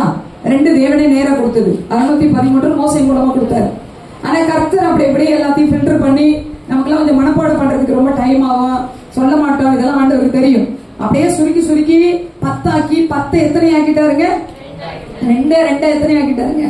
ஒன்னே ஒண்ணுதான், ஒரே ஒரு பேரு தான், அன்பு. அல்லேலூயா. ஒரே ஒரு பேர் தான். என்னங்க? நியூ அக்ரிமெண்ட்டுக்கு பேர் வச்சிருக்காரு. என்னன்னு பேர் வச்சிருக்காரு? The love. அல்லேலூயா. அதுக்கு பேரே ஒன்னே ஒண்ணுதான். நியூ அக்ரிமெண்ட்டுக்கு பேரே லவ். அது மட்டும் வச்சுட்டாரு. இதுக்குள்ள எல்லாமே அடக்கம்ங்கிறார். இந்த அன்பின் பிரமாணத்துக்குள்ள யாரெல்லாம் வராங்களோ, விசுவாச பிரமாணம், கிருபையின் பிரமாணம், அன்பின் பிரமாணம், புதிய பிரமாணம் எல்லாம் ஒண்ணுதான். எல்லா அக்ரிமெண்ட்டுக்கும் ஒரே பேரு தான். அப்ப யாரெல்லாம் இந்த அன்பின் பிரமாணத்துக்குள்ள, இந்த அன்பின் அக்ரிமெண்ட்டுக்குள்ள உள்ள யாரெல்லாம் வராங்களோ அவங்க எப்படி இருப்பாங்க? கிறிஸ்துவை போல இருப்பாங்க. அல்லேலூயா. யார போல இருப்பாங்க? அவரை போல தான் இருப்பாங்க. இத மோசே எப்படி இருந்தார் அப்படின்னா பிதாவானவர் எதை சொன்னாரோ அதை அப்படியே கேட்டு கரெக்டா பண்ணணும்னு. அவங்க அக்கா எதிர்த்து பேசினாங்க. உன் கூட மட்டும் கரெக்டா பேசுவாரா, என்கிட்ட பேச மாட்டாரா? நீ என்ன அவ்வளவு பெரிய ஆளா? அவனை வந்து நாணல் பெட்டியில வச்சு தண்ணிக்குள்ள விடும்போது நான் தான் பின்னாடி வந்தா நாக்கும். அன்னைக்கு மட்டும் நான் உன்னை விட்டு தான் முதல்ல தின்னுருக்கோம். உடனே போனா போதும் பொடி பையனும் கூட வந்ததுக்கு இன்னைக்கு நீ வளர்ந்து எங்கிட்ட வளர்ந்து இங்க வந்து என்ன மிரட்டுறியா அப்படின்னு மிரியாம் கேட்டாங்களா? மோசே பதிலே சொல்லல. அக்கா தானே அப்படின்னு இருந்தார். ஆனா ஆண்டவர் பதில் பேசிட்டார். மிரியாம யாரை பார்த்து என்ன பேசிட்டு இருக்க? மோசே யார் தெரியுமா? என் வீட்டில் எங்கும் உண்மை உள்ளவன். மோசேக்கு என்ன பேர் வச்சாருங்க? என் வீட்டுல எங்கேயும் உண்மை உள்ளவன். நீ அவனை பார்த்து என்ன கேள்வி கேட்டுட்ட? நீ இந்த வா, எல்லாம் உடன்படிக்கை பெட்டி இருக்குல்ல, வா, எல்லாம் வா அந்த இடத்துக்கு வந்துரு அப்படின்னுட்டாங்க. மோசே ஓடி வர நடுவில் ஸ்டாப். உள்ள கூட யாருதான் வர்றது? மோசையும் ஆரோனும் உள்ள வந்துட்டாங்க. மேக சம்பத்துல இறங்கி கர்த்தர் பேசுறாரு. எதுக்கு பேசலாமா மோசையை? நீனு பேசுவா அப்படின்னு மோசையை குறித்து நிறைய காரியங்களை பேசிட்டு அவர் கடந்து போனார். மிரியாம் குஷ்டரோகியா மாறிட்டாங்க. என்னவா மாறிட்டாங்க? குஷ்டரோகியா மாறுறாங்க. ஆனா மிரியாவை பார்த்த உடனே மோசே விழுந்து அழறார். ஐயோ என் ஆண்டவனே, எங்க அக்கா தெரியாம பேசிட்டா, மன்னிச்சிருங்க, அவளை விட்டுருங்க. ஏதோ தப்பா பேசிட்டா, விட்டுருங்க, அவளை மன்னிச்சிருங்க. அவளுக்கு மட்டும் கிடையாது, மொத்த இஸ்ரவேலருக்குமே மோசே எப்படிதான் இருக்கிறாருங்க? காலில் விழுந்தா கதறாரு. அப்படி இரக்கத்தினுடைய மொத்த சொருவியா மோசேவாங்க அடையாளம் காட்டுது பைபிள். இரக்கத்தினுடைய இரக்க நிறைந்த மனிதனாகவே மோசே பைபிள் அடையாளம் காட்டுது. கோவப்பட்டாரு, கண்மலைக்கு அவரு கண்மலை அடிச்சாரு, போல வரல, இதெல்லாம் இருக்கு, நிறைய விஷயம் உள்ள இருக்கு. ஆனா சுத்தி மோசே எப்படி காட்டுதுங்க? இரக்கம் நிறைந்த மனுஷன் அப்படின்னு காட்டுது. ஆனா மோசையை விட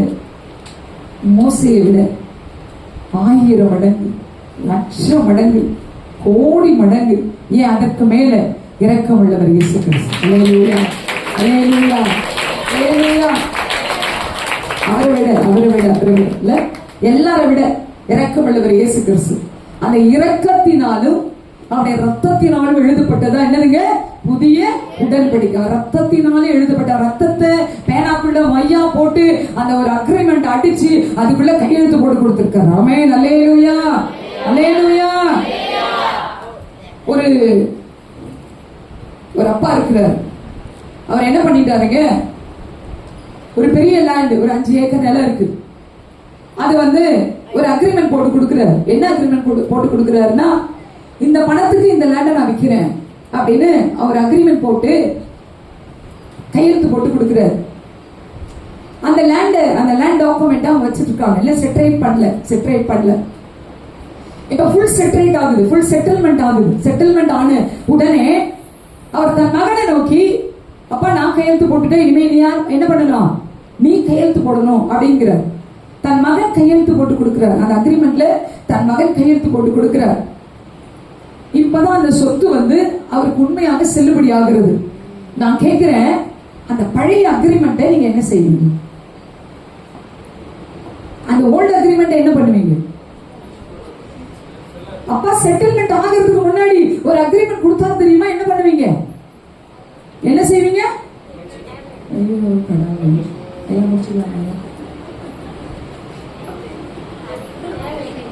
அந்த அக்ரிமெண்ட்டை வச்சுதான் இருப்பீங்க. அந்த அக்ரிமெண்ட்டை வச்சுக்கலாம், வைக்காமலும் போகலாம், தப்பு கிடையாது. ஆனா எந்த அக்ரிமெண்ட் செல்லுபடி ஆகும்? புதிய அக்ரிமெண்ட். அல்லேலூயா. எந்த அக்ரிமெண்ட் செல்லுபடி ஆகும்? நான் உண்மையாவே சொல்றேன், செய்தி கொடுக்குறவங்க ரொம்ப பாவம். உங்ககிட்ட அந்த ஐயா வந்திருக்காங்க, ஐயா முதல் செய்தி அப்ப எனக்கு விசிரமாவே போயிடுச்சு. ஏன்னா அவர் கத்துறாரு பயங்கரமா. No reactions. எப்படி பாக்குறீங்க தெரியுமா? என்ன நீங்க இந்த காட்டு தீவுல இருந்து வந்த காட்டு மிராண்டிய பாக்குற மாதிரி பாக்குறீங்க நீங்க எல்லாரும். ஒரு சிரிச்சா என்னவோ எதையோ பாக்குற மாதிரி அப்படியே பேன்னு பாக்குறீங்க. என்ன சத்தியத்துல எல்லாம் பேசிட்டு இருக்கிறான். இதுக்கே வசனமே சொல்லாம பேசிட்டு இருக்கேன் நானு. காதல் இல்லையா? ஓ, கவனிக்கிறது இப்படி கூட செய்யலாம் போல இருக்கு. எங்களுக்கு நீங்க இப்படி எல்லாம் கவனிக்க வேண்டாம். நீங்க இப்படி கவனிக்கணும் எங்களுக்கு நெசசிட்டி கிடையாது. நீங்க எப்படி கவனிக்கணும் தெரியுமா? ஆறு பறிப்போடு ஆமென் அல்லேலூயா. கேட்ட சத்தியத்தை புரிஞ்ச உடனே கைகளை தட்டி ஆமென் சொல்ற அந்த சத்தத்தோட நீங்க கேட்க நான் விரும்புறேன். அல்லேலூயா, அல்லேலூயா, அல்லேலூயா. அப்படிதானே இதுவரை எனக்கு இப்படிதான் கொடுக்க பிடிக்கும். இதுவரை இப்படிதான் கொடுத்துருக்கேன். என்னவோ தெரியல, இப்ப போய் நான் நடுவில் உட்காந்துக்கிட்டு இவங்களும் கொடுத்தோட சேர்ந்து என்ன புதுசா பாக்குறாங்க. அது ஏன் தெரியல. இங்க இந்த லைட்லாம் போட்டோன்னா வெளிச்சமா வெள்ளையா இருக்கிற போல இருக்கு. அதனால இல்ல, தேவ பிள்ளைகளே, சத்தியம் வரும்பொழுது ரிசீவ் பண்ணுங்க. ரிசீவ் பண்ணும்போது ஆமென் சொல்லுங்க, அல்லேலூயா சொல்லுங்க. கேட்டதை நீங்க என்ன பண்ணுங்க? கேள்வி கேட்டா ரிப்ளை கொடுங்க. தெரியும் தெரியாதுன்னு சொல்லுங்க. ஒரு கேள்வி கேட்டா அதுக்கு பதில் சொல்ல கத்துக்குங்க. பழைய அக்ரிமெண்ட் என்ன செய்வீங்க? ஆமா அப்படியே வச்சிருப்பேன், தூக்கி போட்டுருவேன், ஏதாவது சொல்லல. என்ன அர்த்தம்? இதுக்கு என்ன அர்த்தம்? நானே பதில் சொல்றேன் அர்த்தமா? தேவ பிள்ளைகளை வரப்போறாரு, புதிய சத்தியத்தை கொண்டு ஒரு தேவ மனுஷன் வரப்போற. தயவு செஞ்சு இந்த மூச்சோட இருக்காதீங்க. ஐயா எனக்கு ஒரு சேர் போடுங்க, கம்போட எனக்கு ஒரு சேர் போடுங்க. ஆமா எனக்கு ஓரமா போடுங்க ஐயா. ஆமா நான் பாத்துக்கிட்டே இருப்பேன். அந்த ஐயா சத்தியத்தை சொல்லும்போது பின்னாடி உட்காந்து முகம்லாம் தெரிய மாட்டேங்குது எனக்கு. நான் என்ன செய்ய போறேன்? இங்க உட்காந்துக்கிறேன், இங்க உட்காந்து உங்களை கவனிச்சுட்டே இருக்க போறேன். இது எதுக்காக நம்ம சத்தியத்தை கேட்க வரோம்? உற்சாகமா தானே? சத்தியத்தை கேட்கும் போது எப்படி இருக்கணும்? உற்சாகமா, சந்தோஷமா கர்த்தருடைய வார்த்தை கேட்கிறோம். அப்ப ஆறு போரி போடுதானே இந்த சத்தியத்தை கேட்கணும். எல்லாம் அமைதியா பழைய சட்டை வைக்காம என்ன படிக்க இட்லி சாம்பாருக்கு எப்படி பொங்கல் போடாதீங்க. காலையில பாஸ்டிங் ஆகுங்க எல்லாரும். அம்மா நாளைக்கு காலையில சாப்பாடு போடாதீங்க. புளி சோறு சேர்த்து போட்டாங்க. கர்த்தருடைய பிள்ளைகளே, தேவ சமூகத்துல தேவனுடைய வார்த்தை கேட்டு நீங்க என்ன செய்யணுமா? உற்சாகமாய் தேவனுக்கு ஆமென் என்றும் ஆமென் என்றும் பதில் சொல்லுகிற பிள்ளைகளா இருக்கிறீங்க. ஆமென். தேவனுடைய வாக்கியங்களா எப்படி இருக்குதா? ஆமென், அல்லேலூயா. நியாயப்பிரமாணம் எப்படி இருக்கு? அப்பனா இது கேட்டா எப்படி எங்களால பதில் சொல்ல முடியும்? திடீர் குண்டக மண்டக்கா கேட்கறீங்க நீங்க. தேவவசனங்களா ஆமென் என்றும் ஆமென் என்று இருக்கு. அப்ப நியாயப்பிரமாணம் எப்படி இருக்கு? அதான் அப்படிதான் இருக்கு. அல்லேலூயா. நியாயப்பிரமாணம் எப்படிதான் இருக்குது? ஆமென் ஆமென் என்று வேற மாதிரி எல்லாம் இல்ல. அதுக்கு வேற மாதிரி எதுவும் வார்த்தை எல்லாம் வச்சே இல்ல. அது ஆமென்னா ஆமென் என்றுதான் இருக்குது, வேற எதுவும் கிடையாது. ஆமென். அப்ப தேவ பிள்ளைகளே, இந்த காரியத்துல கர்த்தர் சொல்லுகிறார், இது இருதயத்தில் எழுதப்பட்டது, எனக்காக எழுதப்பட்டது. இது உடைத்து அவர் உடைத்து எழுதி கொடுத்தார். அவர் எல்லாருக்கும் எழுதி கொடுத்தார். அவர் இயேசுவின் ரத்தத்தினால் அவர் கையெழுத்து போட்டு கொடுத்த புதிய அக்ரிமெண்ட் என் கூட இருக்கிறது. ஆமென். அந்த அக்ரிமெண்ட்டுக்கு பேரு தான்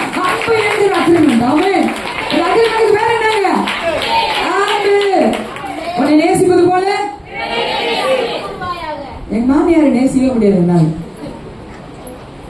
எங்க மாமியார அந்த லேடி மூஞ்ச பார்த்தாலே வேற மாதிரி சொல்லக்கூடாது. அந்த லேடி மூஞ்சி பார்த்தாலே நீ வெட்டிடலாம் போல இருக்கு. பிரமாணத்துக்குள்ள வாழறோம். நியூ அக்ரிமெண்ட் கையில இருக்கு. நியூ அக்ரிமெண்ட் கையில வச்சுட்டு என்ன சொல்ற, அந்த அம்மா பார்த்தா அப்படியே வெட்டி பள்ளி கொடுத்துடலாம் போல இருக்கு. இப்ப மட்டும் ஆண்டவர் தகன பண்ணிடுவாயாங்கன்னா முதல்ல மாமியார் தான் அவரே நாத்துறாரு. எல்லா நாரையும் கொண்டு வந்து இங்க தகன பண்ணிடுவோம். கேசவனை எப்படி புரிஞ்சு விடுவோம், இங்க தகன பண்ணிடுவாயாக. அவளே வீட்டுல இருக்க அத்தனை பேரையும் பண்ணிட்டு இல்ல, அதுக்கு வீட்டுக்காரர் பார்த்து அவளே பள்ளி கொடுக்குற மாதிரி இருக்கு. என் வீட்டுக்காரர் முதல்ல பள்ளி கொடுக்கணும். அவரை கொடுத்துட்டோம், அடுத்த மேட்டரை பார்த்துக்கலாம். நம்ம சில கோயிலும் பள்ளி கொடுக்குற மாதிரி இருக்கு. வாயை திறந்தா மூட மாட்டேங்குது. வீட்டுக்கு வந்தாலும் பேசுது, வெளியே போனாலும் பேசுது. வீட்டுல இருக்கும்போது நோய் நோயின்னு பேசுது, வெளியே போனா போன்ல நோய் நோயின்னு. இந்த போன் எப்ப தெரியுமா நமக்கு ரொம்ப கோபம் வருது? இந்த ஒய்ஃப் நோய் நோய் நோயின்னு போச்சு போன் பண்ணிட்டு பாருங்க, எங்க இருக்கிறீங்க எங்க இருக்கிறீங்க எங்க இருக்கிறீங்க கேட்டுட்டே இருக்கு பாருங்க. அப்பதான் போனை கண்டுபிடிச்ச மேல நம்ம கோபம் வரும். எவ்வளவு கண்டுபிடிச்சாங்க போன் இல்ல, அவன் மட்டும் என் கையில கிடைச்சாலும் செத்துட்டான். நீங்க இந்த மாதிரி எதிர்பார்ப்பீங்கன்னு நினைச்சுதான் அவன் அன்னைக்கே செத்து போயிட்டான். இன்னைக்கு தெய்வ பிள்ளைகள ஒரே விஷயம்தான். அப்ப அன்பு கூறுவாயாக, உன்னிடத்தில் நீ அன்பு கூறுவது போல பிறனிடத்தில் என்ன செய்யணுமா? கூறுவாயாக என்னவா? கூறுனா கூறுவா, செலுத்துவாயாக அர்த்தம். கூறுவாயாக என்ன? செலுத்தணும் அப்படின்னு அர்த்தம்.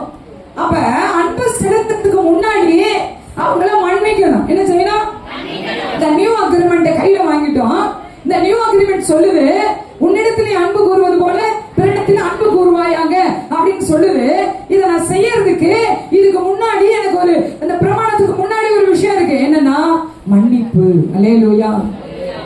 ஏன்னா முன்னாடி வந்து உட்காருமா, எல்லாம் கொஞ்சம் முன்னாடி உட்காருமா. ஏமா செய்தியில டிஸ்டர்ப் பண்ணாதமா. என்னவா? அன்பு கூறுவாயாக அப்படின்னா என்ன சொல்றாங்க? இப்ப சரி எல்லாம் நான் வந்து உட்காருங்க. நான் அப்ப செய்தி கடகண்ணாவுங்க கடகண்ணாவுங்க கடகண்ணாவுங்க எல்லா டிஸ்டர்ப் பண்ணுகிற ஆவியும் வெளியே அனுப்புறேன் இயேசு நாமம். அல்லேலூயா. இப்ப நிறைய இடம் வந்துச்சா? கடகண்ணாவும் இல்லை, நம்ம டவுன் பஸ் போற மாதிரி. அவங்களுக்கு உட்கார்றதுக்கு ஒரு நல்ல இடம் தேடிக்கிறாங்கம்மா. Very good. அல்லேலூயா. பாருங்க, கொஞ்ச நேரம் செய்தி முடிய வரைக்கும் அப்படி நின்று கூட கேட்கலாம்ல. பாருங்க, உன்னிடத்தில் அன்பு கூறுவது கூட என்ன செய்யணுமா? பிறனிடத்துல அன்பு கூறணும். அன்பு கூறணும் அப்படின்னா அதுக்கு ஒரு விஷயம் இருக்கு. நான் அன்பு செலுத்தணும்னா எனக்குள்ள கசப்பு இருக்கக்கூடாது. சொல்லுங்க எல்லாரும். பக்கத்துல பா சொல்லுங்க, கசப்பா இருக்காதீங்க. பக்கத்துல பா சொல்லுங்களேன், கசப்பா இருக்காதீங்க. என்ன பார்த்தா சொல்றேன். யாரை பார்த்து சொல்லணும்னு சொல்லி கொடுக்குறேன். உங்களுக்கு தமிழ் வாதியார்லாம் யாரு? தமிழே உங்களுக்கு எல்லாம் புரிய மாட்டேங்குது. கசப்பா இருக்காதீங்க. ரெண்டாவது சொல்லுங்க, மன்னிச்சிருங்க. ரெண்டாவது அவ்வளவுதாங்க. நான் நியூ அக்ரிமெண்ட்டுக்குள்ள நான் சைன் பண்ண அக்ரிமெண்ட் எனக்கு வேலிடா மாறணும்னா, எனக்கு கொடுக்கப்பட்ட அந்த அக்ரிமெண்ட் வேலிடா மாறணும்னா நான் செய்ய வேண்டியதை நான் செய்யணும். நான் உங்களுக்கு எல்லாருக்கும் 1 கோடி ரூபாய் செக் தரேன். ஆமீன் சொல்லுங்க. எல்லாருக்கும் எவ்வளவு தரேன்? எவ்வளவு ஆமீன் பாத்தீங்களா? எவ்வளவு செக் தரேன் நானு? 1 கோடி ரூபாய். ஒரு குடும்பத்துக்கு இல்ல, எவ்ரி சிங்கிள் பர்சன். அந்த குழந்தைய தான் தரேன். ஆமீன் சொல்லுங்க. அது இந்த மாதிரி குழந்தை கூட தரேன். 1 கோடி ரூபாய் செக் தரேன்.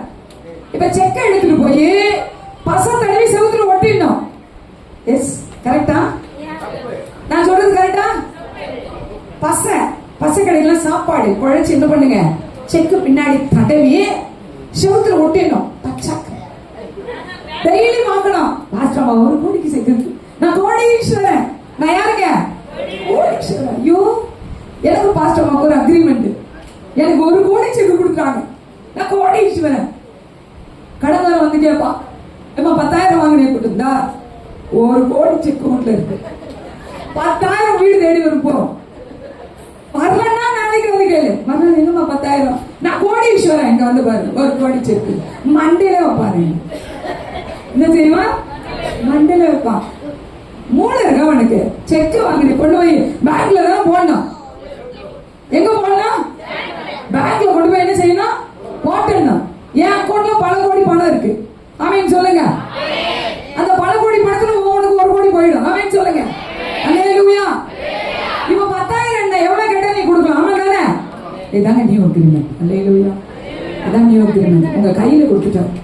ரத்தத்தினால் கையெழுத்து போட்டு உங்க கையில கொடுத்திருக்கிறார்.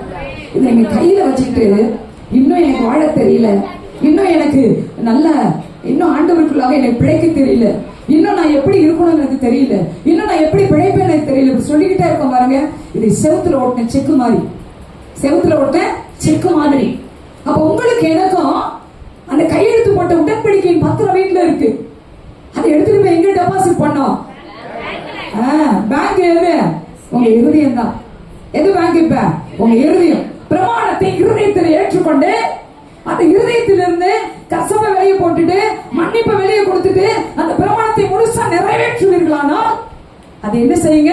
அழகா உங்க வீட்டுக்குள்ள வேலை செய்யுங்க. அல்லேலூயா. அல்லேலூயா. எனக்கு ஒரு மாமியார் 5 நாத்தனார் சொல்லியிருக்கேன் ஆல்ரெடி. எனக்கு ஒரு மாமியார் 5 நாத்தனார். 5 நாத்தனார். பாக்கியவதி நான் தான். உண்மையதான் சொல்றேன். பாக்கியவதி. எத்தனை பேருக்கு 5 நாத்தனார் இருக்கிறாங்க? கை தூக்குங்க. 5க்கு மேல. Very good. நம்மால் பாருங்களேன், 5 நாத்தனாரு. ஆனா 5 சிஸ்டர்லாவும் எனக்கு சிஸ்டர்லா மாதிரிலாம் இருக்க மாட்டாங்க. எப்படி இருப்பாங்க? என் பிள்ளைங்களை கூட கேட்டு பாருங்க. எப்படி இருப்பாங்க? ஃப்ரெண்டா இருப்பாங்க. எல்லாம் எப்படி இருப்பாங்க? ரொம்ப ஃப்ரெண்டா இருப்பாங்க. எங்க மாமியாரு ஃப்ரெண்டா இருப்பாங்க. யாருக்கிட்டையும் எந்த சண்டை சச்சரவு வம்பு வழக்கெல்லாம் கிடையாது. சண்டை போட்டு நான் எங்க போறேன்? சண்டை போட்டு நரகத்துக்கு போவதை காட்டினோம் சமாதானமா இருந்து பரலோகத்துக்கு போவது உத்தமம். ஆமென் சொல்லுங்க. ஆமா தானேங்க? பிரமாணம் இதெல்லாம் சொல்லி கொடுக்குது. அப்ப யாருடைய எனக்கு எந்த கஷ்டமும் எந்த வெறுப்பும் எந்த சண்டையும் கிடையாது. யாரும் முதல்ல வாங்க ஸ்தோத்திரம், வாங்க இருங்க சாப்பிடுங்க போங்க, இதெல்லாம் பேச்சு. உள்ளுக்குள்ள பத்திரிக்கலாம் இல்ல, நீங்க அப்படித்தான் வெளியே வெளிப்படையாவே அப்படிதான் பேச கற்றுக்கொண்டு இருக்கிறோம். அப்ப பிரமாணத்தை நிறைவேற்றுன்றதை எங்க தொடங்கணும்னா வீட்டுக்குள்ள முதல்ல தொடங்கணும். எங்க தொடங்கணும்? வீட்டுக்குள்ள புதிய அக்ரிமெண்ட் நீங்க சைன் பண்ணி வாங்கி வச்சிருக்கிற அக்ரிமெண்ட் உங்க வீட்டுக்குள்ள வேலை செய்யணும். பக்கத்து வீட்டுக்காரன் அன்பா இருக்கிறதுல பிரயோஜனம் கிடையாது. வீட்டுல அன்பை செலுத்து. நீங்க அன்பு செலுத்த ஆரம்பிச்சா உன் வீடு பரலோகமா மாறும். பரலோகமா மாறினா ரட்சிப்பு உள்ள வந்து, ரட்சிப்பு உள்ள வந்தா உன் வீட்டுல இருக்கிற அத்தனை பேரும் ஊழியக்காரங்களா ஊழியம் செய்யறவங்களா உன் பின்னாடி வருவாங்க. அல்லேலூயா. இதுதானே அக்ரிமெண்டோட வேல்யூ. இதான அக்ரிமெண்டோட வேல்யூ. செவத்துல ஒட்டாம நான் அதை யூஸ் பண்ண கத்துக்கிட்டேன்னு அர்த்தம். அப்ப என் வீட்டுல இருக்கிறவங்கிட்டு நான் என்ன செய்யணும்? அக்ரிமெண்டோட வேல்யூவை நான் உங்களுக்கு தெரியப்படுத்தணும். ஏமா அப்படி கூட்ட போதும் என்னங்க? அது பிரமாணம். என்ன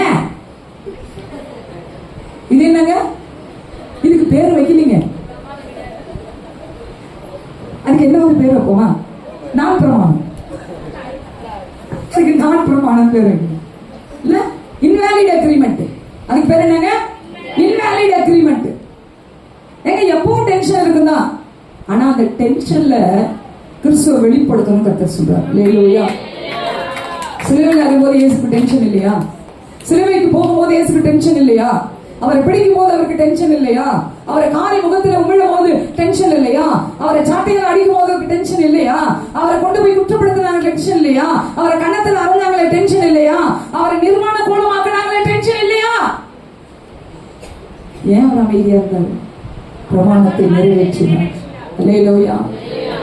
நியாய பிரமாணத்தை நிறைவேறுதலால் அவர் இருந்தபடினாலே டென்ஷனே ஆகாம இருந்தார். அவர் நம்ம முன்மாதிரியா எல்லாத்தையும் வச்சுட்டு போயிருக்கிறாரு. ஆனா நீங்களோட என்ன செய்யறாங்க? குழம்பு வைக்கிறதுக்கு டென்ஷன். எதுக்கு டென்ஷன்? குழம்பு வைக்கிறதுக்கு டென்ஷன். வீட்டுக்காரர் பேசிட்டாலே டென்ஷன். ஏதாவது பேசுவார், என்கிட்ட பேசாது. அப்புறம் யார்கிட்ட பேசுவீங்க? பிரமாணத்தை நிறைவேற்றும். உங்க குடும்பத்துல உங்க வீட்டுல இருந்து இந்த பிரமாணம் வெளியே புறப்பட்டு போகணும். என்ன யார் எவ்வளவு பிரஷர் கொடுத்தாலும் சரி பிரமாணத்தை நிறைவேற்றணும். அல்லேலூயா. வேலிடான அக்ரிமெண்ட்டுக்கு நீங்க பதில் சொல்ல பேசக்கூடாது. சின்ன பிள்ளைங்க, வேலிடான அக்ரிமெண்ட்டுக்கு என்ன செய்யணும்? நீங்க பதில் சொல்ல வேண்டிய இடத்துல இருக்கிறீங்க. உங்க கையில ஒரு வேலிட் அக்ரிமெண்ட் இருக்கு. அந்த அக்ரிமெண்ட்டை மிஸ்யூஸ் பண்ணிடாதீங்க, இன்வாலிட் ஆகிடாதீங்க. இந்த கர்த்தர் உங்ககிட்ட அப்படி எதிர்பார்க்கிறார், கொடுத்துட்டு எதிர்பார்க்கிறார். நான் சும்மா கொடுக்கலைங்கிறார் அந்த அக்ரிமெண்ட். ரத்தத்தினால், சிலுவையில் சிந்தப்பட்ட ரத்தத்தினால், இந்த ரத்தத்தை மையாக்கி அதுல சைன் பண்ணி நான் உங்ககிட்ட ஒரு அக்ரிமெண்ட் கொடுத்துட்டேன். அதுல ஒண்ணுமே எழுதி இல்ல, அன்புன்னு மட்டும்தான் எழுதி கொடுத்துருக்கேன். இதை மட்டும் நீ கடைபிடிச்சா போதும், என் கூட இருக்கலாம். அது மட்டும்தான் அவருடைய அக்ரிமெண்ட்ல இருக்கு. வேற எதுவுமே கிடையாது, எதுவுமே கிடையாது. இது மட்டும்தான் அவருடைய அக்ரிமெண்ட்ல இருக்கு. அக்ரிமெண்ட் வேல்யூவானதா நீங்க மாத்திரமா இல்லையாங்கிறது உங்க கையில தான் இருக்குது. செவத்துல ஒட்டி வச்சிருக்கிற செக் மாதிரி இருக்குதா, இல்ல யூஸ் பண்ற செக் மாதிரி இருக்கா, நீங்க தான் யோசிக்கணும். இல்லையா தேவ பிள்ளைகளே, பக்கத்துல இருக்கிறவங்க நேசிங்க, பக்கத்து வீட்டு குடும்பங்களை நேசிங்க. எங்க பாப்பா சொன்னாங்க, அது வரைக்கும் எங்க பாப்பா வீட்டுல யாருமே வரமாட்டாங்க. சென்னைன்னா கொஞ்சம் பயம் இல்ல. அவங்க வெட்டிங் டேக்கு இந்த ஃபர்ஸ்ட் ஆனிவர்சரிக்கு நான் வீட்டுக்கு போயிருந்தேன்.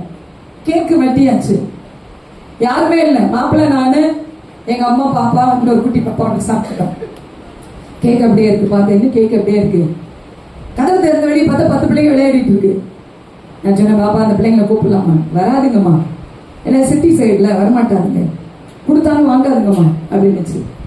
ஒரு சின்ன ஜோம் பண்ணிட்டு, குட்டி பசங்க அக்காவுக்கு இன்னைக்கு ஆனிவர்சரி, ஒரு சர்ப்ரைஸ் பண்ணலாமா, என் கூட வந்து ஹாப்பி ஆனிவர்சரி சொல்லுங்க.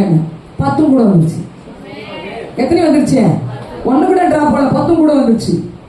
நான் கதவை திறந்த உடனே பாப்பா நின்ற போது முன்னாடி போய், உங்க வீட்டுக்காரர் என்ன கால் பண்றாரு, உள்ள எதை வச்சுட்டு வரோம் போய் பாருன்னா, அது உள்ள போய் ப்ராடக்ட் வெளியே வந்துருச்சு. எதை வைக்கலையே மாறுது. உனக்கு அறிவே கிடையாது. சர்ப்ரைஸ் பண்ண முடியல, எல்லாம் உள்ள வந்து நிக்குது. உடனே ஹாப்பி ஆனிவர்சரி கத்தன உடனே கேக் கொடுத்து அப்படியே ஜாலியா ஆயிடுச்சு. இப்ப 10 பிள்ளைங்க என்ன ஆயிடுச்சுங்க, அந்த வீட்டுக்குள்ள வந்தது எனக்கு சந்தோஷம். இப்ப டெய்லி வருதுங்களா? அல்லேலூயா. இப்ப என்ன ஆயிடுச்சுங்க, டெய்லி கதவு திறக்க வந்து, எங்க பாப்பா சொல்லமா டெய்லி தூக்கும் போது வந்துக்கிட்டு அப்படிலாம் சொல்லாது.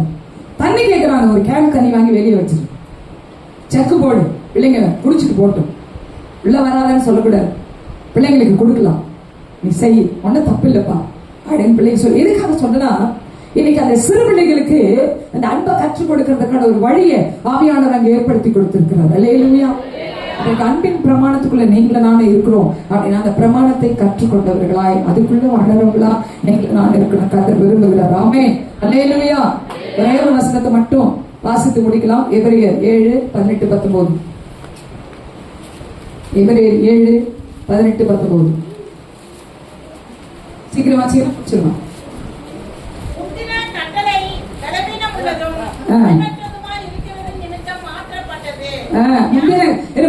முந்தின கட்டளை எப்படி இருந்ததா? நல்லா சொல்லுங்க. பயனற்றதுங்கிற, பலவீனம் உள்ளதும் பயனற்றதுமா அந்த ஓல்டு அக்ரிமெண்ட் இருந்தது. அதனால அது மாற்றப்பட்டாச்சு. வாசிக்குமா?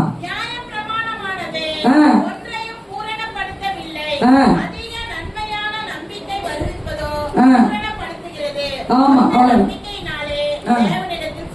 தேவனிடத்தில் சேருகிறோம். நியாய பிரமாணம் என்ன செய்துங்க? தேவனிடத்திலே கொண்டு போய் நம்மை சேர்க்கிறது. இந்த அக்ரிமெண்ட் என்ன செய்துங்க? தேவனிடத்திலே கொண்டு போய் சேர்க்கிறது. இந்த அன்பின் பிரமாணத்துக்குள்ள அவர் நம்மளை கட்டுப்படுத்தி வைத்திருக்கிறார். அதை பிச்சுட்டு வெளியே போயிட்டாதான் நம்ம செவத்துல ஓட்டின செக்கு மாதிரி. அந்த கட்டுப்பாடுக்குள்ள, அந்த அன்பின் கட்டுப்பாடுக்குள்ள நீங்களும் நாடு இருந்தோம்னா, நீங்களும் நாடு அதை நிறைவேற்றி முடிக்க உங்களுக்கு எனக்கு தேவன் என்ன செய்வாருங்க? கிருபையை கொண்டு வந்து கொடுப்பார். இன்னொரு விஷயம் சொல்ற பாருங்க, இந்த அன்பின் பிரமாணம் எப்படி இருந்தது அப்படின்னா, முடிச்சுக்க, எப்படி இருந்தது அப்படின்னா, ஒரு ஸ்திரீ வந்து விபச்சாரம் பண்ணிட்டாங்க. அந்த காலத்துல யூதர் முறைமையின் பிரகாரம் எல்லாம் என்ன பாருங்க, சலசலனாகாம விபச்சாரம் பண்ணிட்டாங்க அப்படின்னா அந்த ஸ்திரீயை கல்லால் அடிக்கணும். என்ன செய்யணுங்க? கல்லால் அடிச்சு கொன்னே போட்டுடணும், உயிரோடலாம் விடக்கூடாது. இப்ப அடுத்தது இன்னும் சொல்றேன் கேளுங்க. லேவி கோத்திரத்துல ஒரு பெண் விபச்சாரம் செஞ்சுட்டான், சுட்டெரிக்கப்பட வேண்டும். லேவி கோத்திரத்துல ஒரு பெண் விபச்சாரம் பண்ணிட்டா சுட்டெரிக்கப்படணும். லேவி கோத்திரம்னா என்னங்க? இது ஊழியம் செய்யற கோத்திரம். அந்த கோத்திரத்துல ஒரு பெண் ஏதாவது செஞ்சுட்டானா என்ன செய்யணுங்க? சுட்டெரிக்கப்படணும். இந்த பெண் விபச்சாரம் பண்ணிட்டா, கைகளும் மாட்டிக்கிட்டா, பிடிச்சிட்டாங்க, துரத்திட்டு வராங்க, ஓடி வந்துட்டா. ஆண்டவர் உட்கார்ந்து இருக்கிறாரு, பின்னாடி வந்து நின்றுட்டான். ஆண்டவர் பின்னாடி வந்து நிக்கிறார். எல்லாரும் வந்து முன்னாடி கல்லை வச்சு நிக்கிறாங்க. கல் அப்படின்னாலே நியாயப்பிரமாணம் தான். கல்லுனாங்க நியாயப்பிரமாணம், கல் அப்படின்னா நீதி அப்படின்னு சொல்லப்படுகிறது.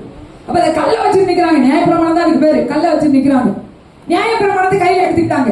என்னன்னா ஒருத்தி விபச்சாரம் பண்ணும்போது கண்டுபிடிக்கப்பட்டால் கல்லால் வச்சு கொல்லப்படுறது நியாயப்பிரமாணம் சொல்லுது.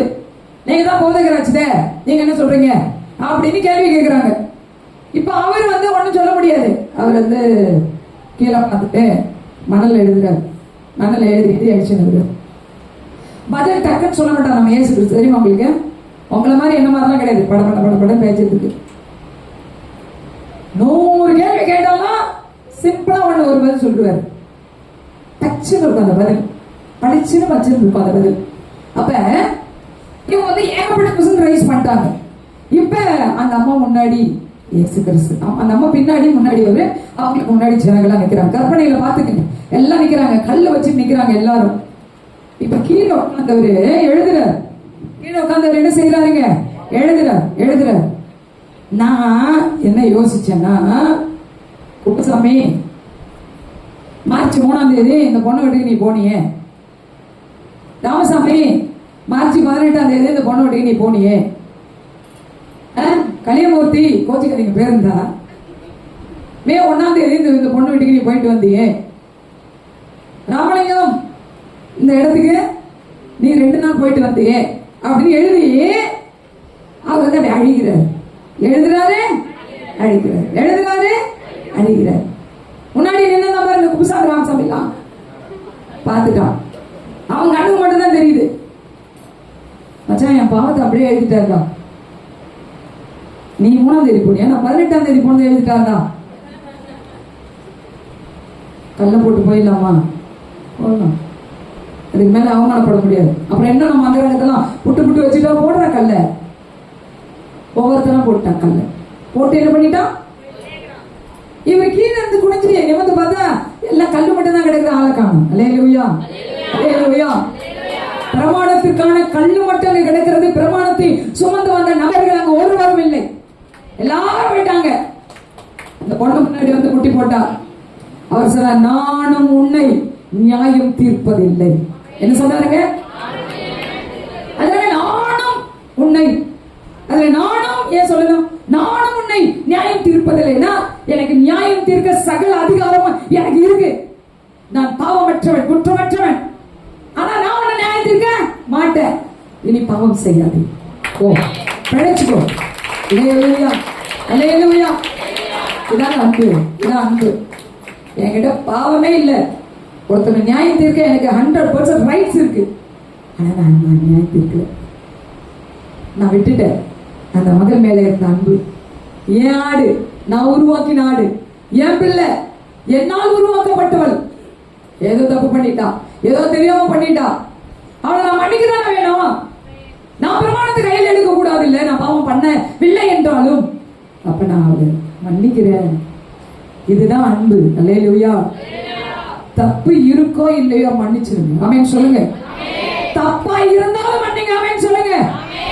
தப்பே பண்ணத கண்ணால பார்த்தாலும் மன்னிங்க. ஆமென் சொல்லுங்க. அல்லேலூயா. மன்னிக்க பழகிட்டோம்னு வச்சுங்க, பிரமாணத்தை ஈஸியா நிறைவேற்றலாம். மன்னிப்பு மட்டும்தான் நமக்கு தேவை. மன்னிக்கிற குணம் இருந்துச்சுன்னா பிரமாணம், நியூ அக்ரிமெண்ட் நம்ம தான் வேல்யூவா யூஸ் பண்றோம்னு அர்த்தம். அல்லேலூயா. உங்ககிட்ட கொடுத்து 5 ஏக்கர் நிலத்தை என்ன செய்யறீங்கன்னு அர்த்தம். உழுது பயிரிட்டு பம்பு செட்டு போட்டு தென்னந்தோப்பு போட்டு நல்லா வியாபாரத்தை பார்த்து அள்ளி கட்டி செம வசதியா வரீங்கன்னு அர்த்தம். அதான் பிரமாணத்தை யூஸ் பண்ற போல. சில பேருக்கு ஏக்கர் கணக்கில் நல்லா கொடுத்தாலும் அப்படியே கருப்பு கடா கிடக்கும். பண்ணும் செய்ய மாட்டான், சோம்பேறி விட மாட்டான். அரிப்பிழை பிச்சை கேட்டாலும் அவனுக்கு ஒன்றும் கிடைக்காது. நீதிமன்றம் எழுதப்பட்டிருக்கு. சோம்பேறி மழை வருகிறது என்று விடமாட்டான். அரிப்பிழை போய் பிச்சை கேட்பானா, ஒண்ணுமே கிடைக்காதுன்னு நீதிமொழிகளை சாலமன் எழுதி வச்சுட்டேன். அப்ப எனக்கு தெய்வ பிள்ளைகளை, உங்களுக்கு எனக்கும் இந்த அக்ரிமெண்ட்டை குறித்து கர்த்தர் பேசி இருக்கிறார். நேற்று இலக்கிய சுற்று பேசியிருக்காங்க, எனக்கு தெரியாது. அது எந்த அளவுக்கு இது கூட இருக்குன்னு எனக்கு தெரியாது. ஆனா கர்த்தர் உங்களோடு கூட இந்த காரியத்தை பேசும்படியாதான் என் இடத்துல ஏவி எழுப்பினார். அப்ப அக்ரிமெண்ட் வேல்யூவா வச்சுக்கிறதும் வேல்யூ இல்லாம போகப்படுவதும் உங்க கையில இருக்கு. இன்னைக்கு கர்த்தர் கொடுத்த அந்த நியூ அக்ரிமெண்ட்டை நீங்க யூஸ் பண்ணுங்க. அன்பை வெளிப்படுத்துங்க. அன்பின் வழியாக கிறிஸ்துவை மற்றவர்களுக்கு வெளிப்படுத்துங்க. உங்களை கொண்டு கோடி கோடியான ஜனங்கள் கிறிஸ்துவை நிழலண்டை வர நீங்க காரணமாயிருங்க. ஆமென். அல்லேலூயா. கர்த்தர் உங்களை ஆசீர்வதிப்பாராக. ஆமென். எழுந்து நிற்கலாம். எல்லாரும் எழுந்து நின்று ஜெபிக்க போகிறோம். ஹல்லேலூயா, பிரைஸ் தி லார்ட், ஹல்லேலூயா, ஹல்லேலூயா, ஹல்லேலூயா. எல்லாரும் ப்ரேயர் பண்ணுமா? எல்லாரும் கேட்ட சத்தியம்